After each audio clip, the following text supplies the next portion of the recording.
In this video, you'll be joining me on a photographic adventure with a workshop group in the Drakensberg last year, and we're hiking from Lana to Seke Pass, and this video has everything from a thunder and lightning storm to heavy rain and some pretty amazing photographic opportunities once we arrived at our destination. But what I wasn't expecting was the incredible conditions that we had that first morning. In fact, I wasn't expecting a sunrise at all, and we had one of the best I've ever seen in the Drakensberg, which unfortunately I didn't record much of, but here's a few photos. And we also took a few images on our return back to camp looking down into the valleys from Lana. So it really was a brilliant start to the day, but we soon had camp packed up and we were hiking off into the distance. The route we had that day was fairly straightforward, mostly a very long and gradual ascent, and we started out in nice calm conditions. Great for chatting and enjoying the scenery, and we ran into a fair amount of livestock en route, and you can hear those bells from the goats in more or less every clip. And as we hiked on and hiked a little higher, the weather did start to roll in a tiny bit, and it got gradually darker before we felt the first few drops of rain and the all too familiar sound of distant thunder, which unfortunately got closer. So I'm going to leave you to enjoy the sound of the thunderstorm that we walked through.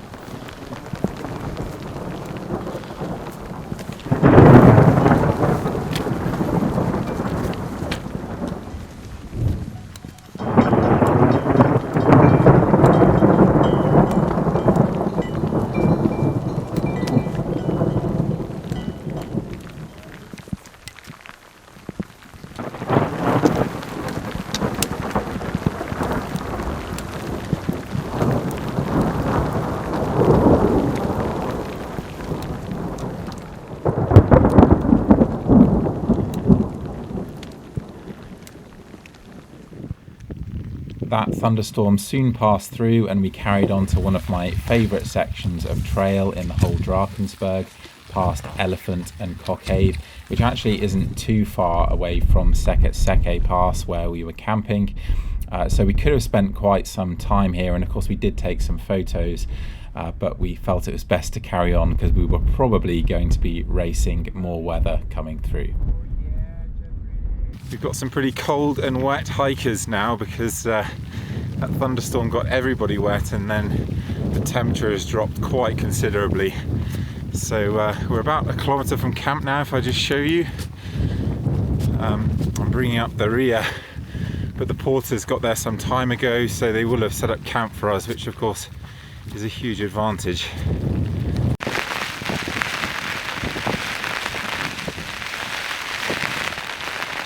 This is definitely not an afternoon for photography. The rain is hammering down and the wind is pretty strong too, so it's a day to spend inside the tent reading my book and hoping that the weather will change, which often it does in the Drakensberg. I mean, to be honest, this rain is often a good thing, but we'll see. Certainly tomorrow morning I think it will be much better.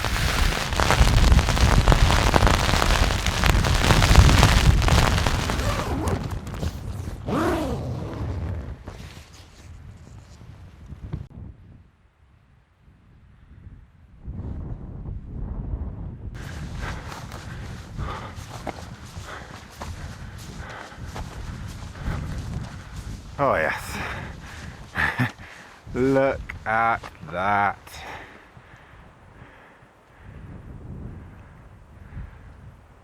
Ooh. Hello everybody from Pyramid and Column. We've had one hell of an afternoon hiding in our tents from some seriously heavy rain and strong winds.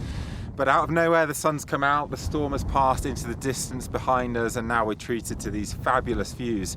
But this is very difficult to photograph at the moment. The sun is directly ahead of me, so photographing towards Pyramid and Column, which at the moment are getting swallowed by the cloud anyway, is pretty tricky because everything is flat lit. So that cloud lacks any real form because the lighting is just hitting it smack bang on.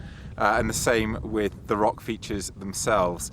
So I've tried an image with a foreground, but you can see the shadow of the camera in there. It's going to be difficult to find anything that works really brilliantly because we are looking for that sculpting light if we can find it. So maybe I'll shoot down into the valleys for the time being, or even at the Cathedral Ridge, which is in this direction over here. But it looks like we should have plenty of opportunities for images because there's lots and lots of gaps in the sky and the air is incredibly clear after that rain has passed through. I think the first shot to try might be just a portrait frame looking down into the valley and across at those bands of cloud right in the centre of frame there. I have 3 versions of the same scene here to compare, and this portrait frame I think works pretty well, largely because these layers are nicely proportioned relative to one another and the image is broken up nicely. That central cloud, that broken cloud, I think that's really pretty flowing over the ridge as it is, as is the ridge just below it that's catching the sun. Both really nice details. The sunlit ridge towards the bottom right hand corner, that's maybe slightly unbalancing, although if I felt it was a problem I could certainly darken it down slightly, as you can see on screen here. Then onto a wider version of the same scene, so you can see that portrait on the left hand side, but this incorporates more of that ridge on the right and more cloud to the right, and unfortunately, as spectacular as those 2 elements are, they are slightly unbalancing the image relative to that shadow on the left hand side. So I then switched to shooting a slightly longer lens image, shooting down into that valley again in landscape format, and I think this is the one that I like the most. There's something about the colour and the tone that's really nice that maybe the other images slightly miss out on, but also the valley leads in underneath that cloud, which I think creates a little bit of mystery. And it's just a slightly more interesting image to look at for some reason. So that's probably my favourite, but you can pick your own. So the light has improved a little bit more. We can see more into the distance as well. That cloud has partially moved away. So maybe I'm going to have a go at this despite the direct light, because we've certainly got some form to those clouds as well now that the sun's in and out of the cloud a little bit. One thing that does bother me though is that shadow at the bottom. It's a bit strong, so either I'm going to be cropping that out and choosing a panorama, or I'll be opening that shadow out in post-processing, but more likely the former. Shortly after recording that clip, the light changed and that foreground ridge was put into a bit of shadow. You can see there's still sunlight on the top of the pyramid, that's the leftmost peak there, but the rest of that ridge is more or less in shadow, and of course that solves my problem with the shadow beneath the column, so I don't have to crop to a really narrow panorama. Instead I can do this much wider panorama. This is 4 frames, 4 vertical frames that I've cropped, so all the resolution is there, which is great, and it's a nice example of one of these summery images with rich greens and blues, which the Drakensberg is so fantastic for. The cloud that was down in the valleys giving us some nice photography opportunities has unfortunately come up and swallowed us now, and we haven't seen the view for a good 40 minutes. But we're waiting up here more in hope than expectation, because 4 or 5 times in my hikes in the Drakensberg, the inversion that we're effectively stuck in now will drop just as the sun sets, and if that happens you're usually treated to the most magical photography conditions. So that's a 1 in 10. It's probably not going to happen, but we've got to wait it out and make sure it doesn't before heading back to have some dinner.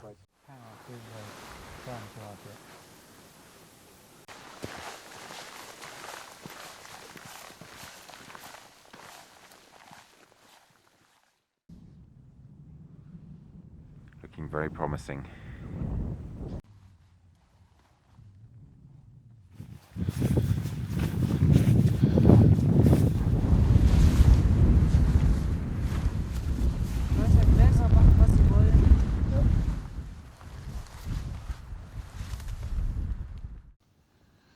Although it is very dark at the moment, you can see light on the ridges there. So this is our first subject. In the opposite direction, we still see too many lights, and have to wait a bit, I think, for that sun to come up. But this is looking beautiful already, even though we're more than a half hour before sunrise. I'm hunting for foregrounds because I have taken images here before, so I have to try to find something a little different to just shooting those ridges, which is what I would suggest, or have suggested that the others do. I'll take this photo, but I'm definitely not sold. I mean, that lump of rock coming on the left just doesn't work so well with the grasses, and this is the problem I've had at this location here before, actually, is that cliff on the left as opposed to a lack of foreground. I've talked about this on the channel before, but sometimes you can introduce foregrounds in such a way that it just feels like you are trying to introduce a foreground. So this doesn't really work. It just feels very forced to me. I'm not sure that the foreground was particularly pretty or worthwhile in the first place, to be perfectly honest. So I haven't even bothered to do the focus stacking that would be required to make the foreground sharp. But it's a bit of a fail to start off, but never mind, because there was plenty more to come. This has now got to be a better option, shooting these little yellow flowers and the view behind. So I'm going to set up quickly. I'm just going to draw your attention to the sky, because this is what is providing that magical light. And whilst it's tempting to shoot in the direction of the sun, the contrast and colour there is so great, so powerful, that it would be hard to make an image that fits together quite so nicely as the one that I'm shooting at the moment, which is nice and evenly lit. This is going to work a lot better technically, because the grasses you see on the edge there can be focused in the same image as the background, whilst I can also do a bracket for the flowers. So this should work out very nicely indeed. I'm a pretty self-critical photographer, and that's really helped me to progress over the years. But every so often I take a photo where I wouldn't change a thing, and this is one such photo, one of my favourite images I've ever taken from the Drakensberg. And it's thanks in no small part to the lighting, that cirrus above the rising sun providing this soft directional side light onto the mountains, so it sculpts them, reveals their form, and gives them real dimension, as well as that warmth coming from the oranges, reds and yellows in that sky. So the lighting plays a huge role here.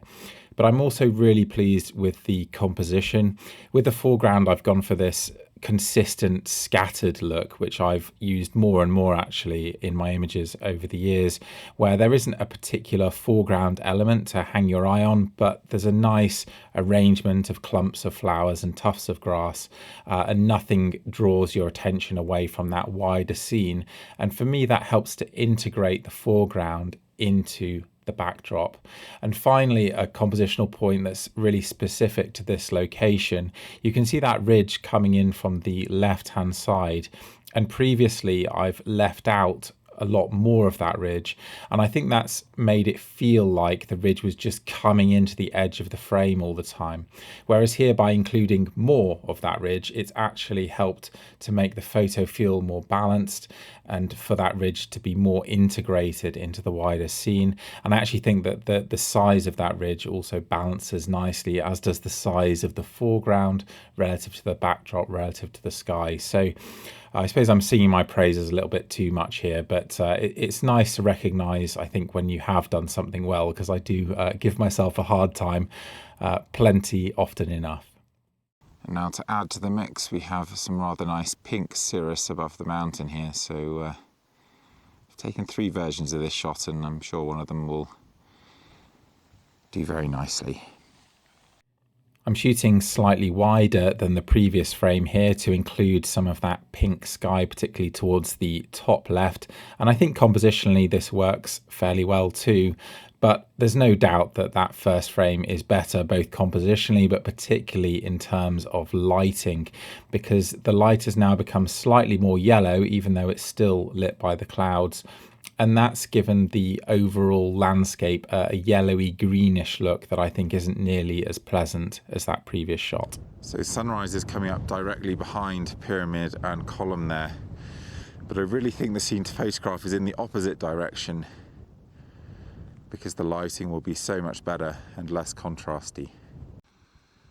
So the first light is now here, and I'm going to have to hurry if I'm going to find a foreground. A few of the guys are behind me here, finding foregrounds of their own. Now that I've moved around a bit, these grasses really do work together absolutely beautifully. There's the right amount of rock and the right amount of grasses, I think, to create an interesting foreground that doesn't compete too much with that fabulous backdrop. The sun rises fast in the Drakensberg, and if I'm honest, I think the peak lighting for the sunrise itself was just a few minutes earlier when I was recording that video clip, but I think I probably knew at this point that the photo I'd captured much earlier was going to be my favourite from this shoot. But compositionally, I think this does work well. You've got this scattering of rocks and grasses this time, and more or less the same backdrop as in those earlier images, but it does show that you can find a fair diversity of foreground options up there, even though the vegetation can be somewhat sparse. So it's a nice alternative to have. Maybe I'll find a use for this image, but it's not one for my portfolio simply because that first image is so much stronger. I think I might as well try a shot of pyramid and column. The light is obviously incredibly intense, but maybe I can make that work for me. This is a composition that I actually think is going to work very nicely if I'm very careful with how I manage the flare of the sun. So I'm going to repeat it in several ways, but I'll try different techniques and different apertures to change the flares. But I think a square crop of something like you see here is going to work well. I'm really surprised at how this image came out in the end. It's not common for me to shoot into the sun like this anymore, particularly once the sun has broken the horizon or broken well clear of the horizon, because the contrast becomes so enormous and you get all sorts of problems with flare, and it creates photos that can be very, very difficult to manage technically, but also aesthetically, because there's too much tonal difference between the sky and the ground. So that's why I've blown the sky out in this case. But I think that flare adds an atmosphere to the image. There's nice contrast and colour, and there's still some detail in the shadows. So whether this is the finished article or not, whether I'll have to go back here or to a different location to get this idea working to my satisfaction, I'm not sure. But I'm really glad to have experimented, and I'll have to remember to shoot a bit more into the sun than I have been recently. Peter here is just repeating the same idea, so you can see the shots that we've actually found shooting at f4 produces the best flare. I'm just hoping that I can fit the two focused images together, but it could create a really nice contrasty frame. Meanwhile, down in the valleys, I think I have to just take a straight photo looking down here because it is gorgeous. These are the same ridges and valleys that I was photographing the previous afternoon and earlier on in this video, and this morning light is even more flattering, showing their form and those lovely lines coming down from the main ridges. But this is really a pretty photograph of a pretty view in pretty light. I'm not sure that I'm bringing too much to the table artistically, and so it's the final image that I'm just about to show you that I think I prefer. Okay, so I've taken a shot down here in this beautiful half light, but actually I've just been looking around and I've looked up and I've noticed that in the distance here we have these peaks above a sea of cloud with these ridges beneath them. I wonder if there's a shot there too. I think this is going to work very well both in landscape like you see here and in portrait, but one real X factor comes from using a polarizer. So if I just rotate this, we're at 90 degrees to the sun, and you can see just how much the contrast improves, and that's why polarizers really are essential for this kind of photography. When I shared this photo on social media, it received a pretty muted response, but I really love this photo. There's two distinct worlds here, this luscious green hilly landscape with all these lovely lines flowing down off the ridges, and then in the distance a sea of clouds with these distant peaks floating above a higher level of cloud, and that higher level of cloud to me looks a bit like an ice cap with the mountains jutting out of it, and then these lovely wispy cirrus clouds in nice various shades of grey. So yeah, a great photo to finish on for me, and one that's definitely going to end up in my portfolio. That's the end of another exceptional morning here in the Drakensberg. This group has been particularly spoilt on this trip. You've seen some Pretty fantastic conditions, I think, in this video and in the previous one, but this entire trip really we've been spoilt. So not every trip is quite so good as this one, but I have to say the Drakensberg does generally produce unusually good conditions, which is fantastic for photography and very rewarding if you're one of the intrepid photographers who'd like to join me on a workshop like this next year. I'll be doing either 1 or 2 trips next year, so if you're willing to do the hiking and you want to do some really exciting photography, then do consider joining me. Until then, I'm going to do some videos on gear, I think, talk through what I carry through the mountains, so do keep an eye open for those videos, and I hope you've enjoyed this one.